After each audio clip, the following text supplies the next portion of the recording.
თქვენთან მოვედი რამოდენიმე კითხვით, რადგან გარეთ გამოწვეული გაურკვევლობის გამო დავინტერესდით და გვაინტერესებდა გუბერნიაში სიტუაციურად რა აიხსნათ ჩვენთვის. პირველ კითხვას დაგისვამთ, თუ შეიძლება. გისმენთ. ტერიტორიაზე შემოსვლა ნებადართული არის თუ არა? გარკვეული მიზეზით. შეიძლება რომ ჩაგიკითხოთ.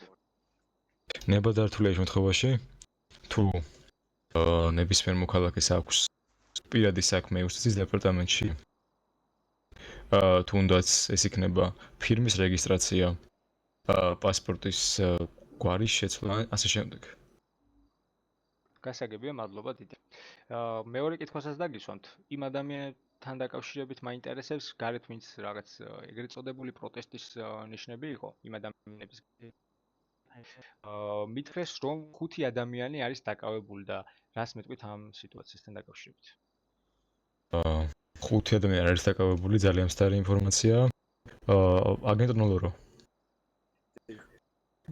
თუ გეთქვენ გაიცეთ ამ კითხვის პასუხი? კი ბატონო, ამ კითხვაზე პასუხს მეგოცე, მოგიხსენებთ, ყოველთვის ვრცელდება რაღაც გარკვეული სახის დეზინფორმაცია ხალხში და სოციუმში, შესაბამისად, ჩვენ ფედერალურმა მარშალმა, რაც როგორც ინფორმაციასაც ვფლობთ, არ არის შეშეკავებული, არც დაკავებული ეს აღნიშნული 5 ადამიანი, ეს არის ძალი ინფორმაცია, ეს არის დეზინფორმაცია.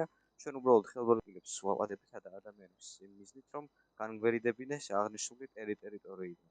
როდესაც შიდა პროტოკოლით გათვალისწინებული ნებისმიერი პროტოკოლი ან კოდი ამოქმედება, ამ ყველაფერზე ჩვენ პასუხისმგებლები ვართ, რომ ვიმოქმედოთ დაუყოვნებლივ. შესაბამისად, რაც მოხდა, იყო კანონის ფარგლებში და კანონის გათვალისწინებული ყველაფერი.